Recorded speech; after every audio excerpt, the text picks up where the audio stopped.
Well, peeps, we got another triple salute house installment for this week. Yep, the 18th installment is happening. So the first segment is Eeveelution. This refers to any of the 8 Pokemon that evolved from Eevee and may be extended to include Eevee itself. The second segment is the Elimination Chamber, an elimination-based match held in the WWE, created by Triple H and introduced by Eric Bischoff in the Survivor Series 2002 pay-per-view at Madison Square Garden. And the third segment is Peacock, an American over-the-top subscription streaming service owned and operated by NBC Universal and Peacock TV. Peacock. Alright, my fellow peeps, let's get into them. Okay, so, where do I begin? Okay, it's a portmanteau of the words Eevee and evolution. The term Eeveelutions is often used by fans to refer to Eevee and its evolved forms collectively. VV is a related term that usually refers to Eevee, but has also been used in reference to evolved forms. Okay, so the terminology is this. Eeveelution was originally a fan term before used officially as a pun in the Pokemon Stadium 2 guide. It was later used for the TCG themed deck Eeveelution and mentioned in the Murphy's Ranger Contest quest in Pokemon Ranger Shadows of Almia. Additionally, Eeveelution, referring to Lou and the Eevee. Yeah, Lou the Eevee is the title of the 31st chapter of Magical Pokemon Journey. The term is also used in official social media, such as for an Evolving Skis commercial. VV was introduced with the Japanese name of the Eon Mall in Generation 2. The term was first used in English as the name of Wise Eevee in the Pokemon Adventures manga. In the Course series, the first English usage was for the move VV volley in Pokemon. Let's go Pikachu and let's go Eevee. In the Battle Tower from Pokemon Sword and Shield, Pokekid Alex, who dressed as an Eevee, mentions her VV power. And Pokemon Scarlet and Violet and Pokemon Masters EX, Penny uses the term VVs to refer to her team of 6 Eeveelutions. More commonly, Eevee's evolved forms are referred by generic descriptions such as Eeveelutions or Eevee's evolutions in official media, including Pokemon Unite, Pokemon the Series, and the TCG and Pokemon.com. Okay, so, let's see here. Alright, the normal type Eevee is Blue's first Pokemon in Pokemon Yellow and Trace's partner Pokemon. And fucking Pokemon Let's Go Pikachu, as well as the player's partner Pokemon in Pokemon Let's Go Eevee. It also the player's first Pokemon in XD, Gale of Darkness and Conquest. Alright, so... Alright, with 8, Eevee has the most branched evolutions. As such, in case of multiple evolutionary conditions being met simultaneously, the following is true. Leafeon and Glaceon are prioritized over Sylveon, and Sylveon is prioritized over Espeon and Umbreon. Okay, so... yeah, that's good to hear. Eevee with Gigantamax Factor are incapable of evolving, but can Gigantamax. Alright. Vaporeon. The Water-type Eeveelution. Vaporeon evolves from Eevee when exposed to a Water Stone. Jolteon, the Electric-type Eeveelution, evolves from Eevee when exposed to a Thunderstone. And Flareon, the Fire-type Eeveelution, evolves from Eevee when exposed to a Firestone. And Espeon, a Psychic-type Eeveelution, evolves from Eevee when leveled up with High Friendship during the day, except in areas with the Moss Rock or Ice Rock, or if the evolutionary conditions for it to evolve into Sylveon have also been met. Umbreon, the Dark-type Eeveelution, evolves from Eevee when leveled up with High Friendship during the night, except in areas with the Moss or Ice Rocks, or if the evolutionary conditions for it to evolve into Sylveon have also been met. Leafeon, the Grass-type Eeveelution, evolves from Eevee when exposed to a Moss Rock or from Generation 8 onwards when exposed to a Leaf Stone. Glaceon, an Ice-type Eeveelution, evolves from Eevee when exposed to an Ice Rock or form of Generation 8 onwards, when exposed to an Ice Stone. And also Sylveon, a Fairy-type Eeveelution, evolves from Eevee when leveled up while knowing a Fairy-type move and having high friendship. Well, my fellow peeps, if you'd like to name any of the cons that had anything to do with it, well, be my guest, because I'm not going to spoil it for y'all. All bullshit aside, all the illustrations of all Eeveelutions look very great, and had the best stats possible. Alright, the next segment is the Elimination Chamber. Before the introduction of that match, WWE only promoted 2 matches in the caged environment, namely the Steel Cage and Hell in a Cell matches. The Steel Cage was the first type of cage-based match in professional wrestling and consisted of 4 fenced walls of steel surrounding the ring apron, while the Hell in a Cell was a taller roofed version that surrounded the ring in a side area on the ground rather than the apron.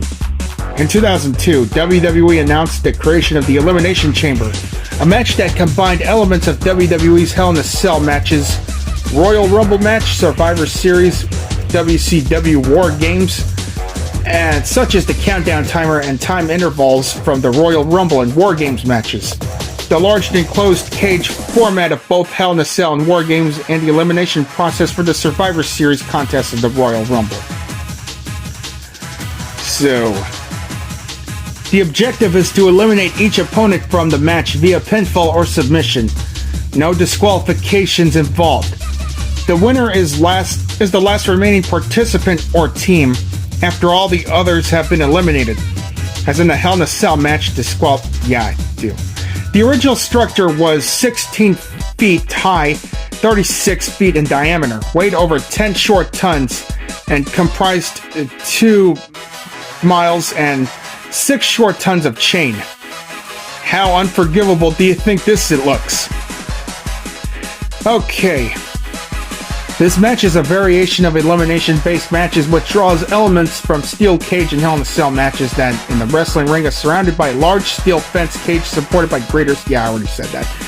Okay, so yeah, this match was exclusive to the Raw brand for the first 4 matches and adjointed branded pay-per-view events. But upon the creation of ECW brand in 2006, the match was instead prompted for the newly created brand at December to Dismember 2006. Yeah, that fucking pay-per-view, that's the worst one.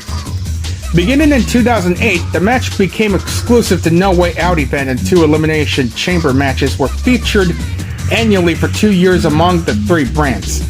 In 2010, WWE replaced No Way Out event with the self-titled Elimination Chamber, a new event which continued the tradition of its predecessor. From 2008 through 2014, the match had been featured in February events only. An Elimination Chamber event took place on May 31st, 2015 exclusively on the WWE Network. After the second brand extension of 2016, it was announced that the brands would return having separate events. Oh yeah, let's talk about the injuries. Triple H suffered an injury during the 2002 Survivor Series match with swelling on the inside of his throat, which put pressure on his esophagus and trachea. This was caused after Rob Van Dam performed a 5-star frog splash off the top on one of the chambers.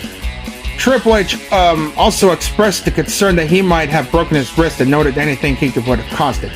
Sheamus reportedly suffered a concussion during a Raw Elimination Chamber match in 2010.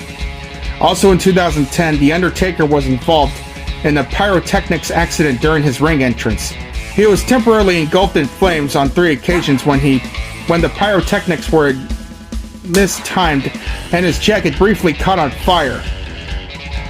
Despite the structure, interference has become common inside the Elimination Chamber.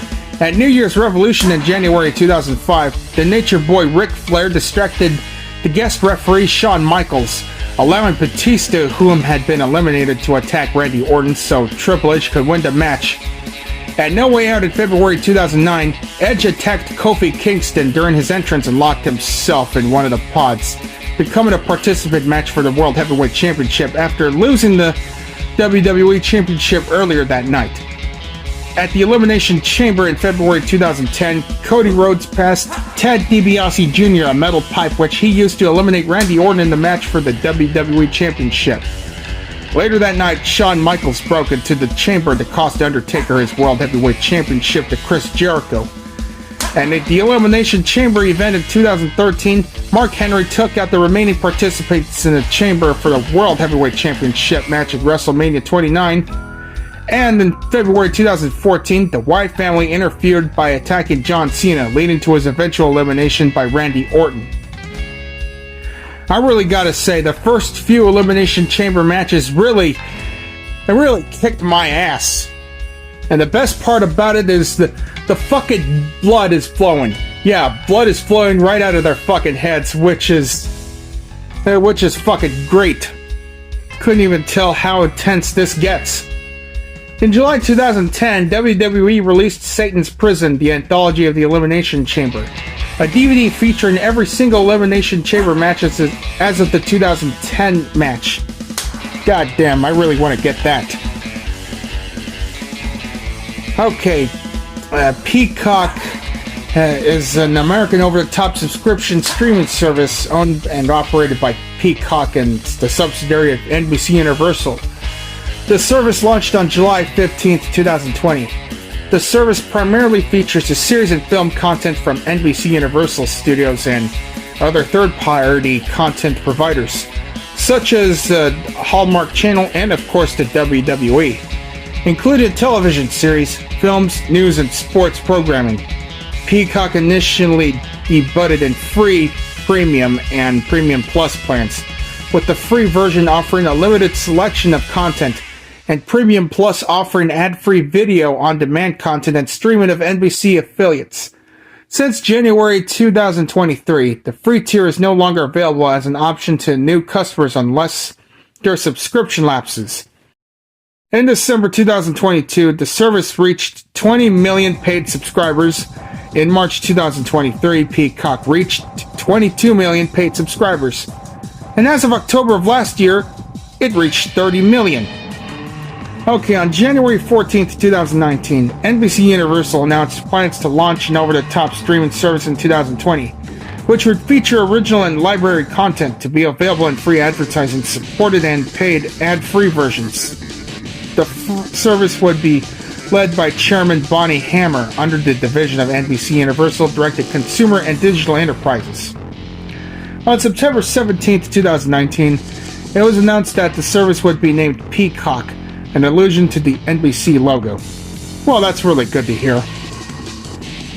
Peacock soft launched for Comcast Xfinity cable subscribers on April 15, 2020. Beginning with X1 Xfinity Flex customers, the service then launched nationally on July 15th of that year. So that's great news. The service is drawn primarily for the NBC Universal library, including subsidiaries such as Universal Pictures and Television. It is said to include at least 15,000 hours of content on launch without a subscription, an additional 5,000 hours of content for premium subscribers. I see that. So, yeah, Peacock sure has original programmings, such as Brave New World, Dr. Death, Days Are Lives Beyond, Hysteria, Teacup, Fight Night, The $1 Million Heist, Saved by the Bell, Punky Brewster, Rutherford Falls, Pitch Perfect, Bumper in Berlin, The Best Man, The Final Chapters. Yeah, In the Know, Cleopatra in Space, Supernatural Academy, Lost Speedways, John Wayne Gacy, Devil in Disguise, Michael Phelps, Medals, Memories, and more. Damn, other types of shit. Yeah, so many of them that you wouldn't want to miss. Oh, the best part. On January 25th, 2021, NBC Universal, which already televised WWE's professional wrestling weekly programs on Raw and NXT on USA, acquired the exclusive U.S. distribution rights to the WWE Network streaming service beginning on March 18th, 2021. Yeah, premium subscribers have access to a full WWE library, including the original pay-per-views, house shows of ECW, and all that goddamn shit. Yeah, that means that we could watch all the WWE, ECW, and WCW shit the hell we fucking please. Oh yeah, Peacock also has some sports and news programming as well. And they sure have third-party content from Lionsgate, Warner Bros., and Paramount Global. Kelly Campbell, you're one hell of a CEO. Yeah, I'm very proud of you. So in conclusion, my fellow peeps, I recommend the Eeveelution on any Pokemon games and shit.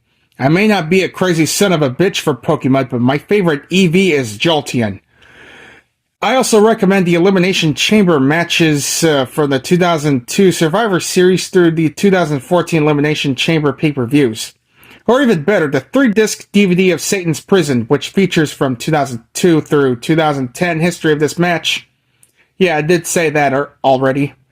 And I also recommend Peacock all the fucking way, man. Yeah, Peacock all the way. That's what she said, all the way. And besides that, like I said as well, all the WWE, ECW, and WCW shows and pay-per-views are in there, so this is the best part for Peacock in my honest opinion. Yeah, WWE is what I like best about Peacock.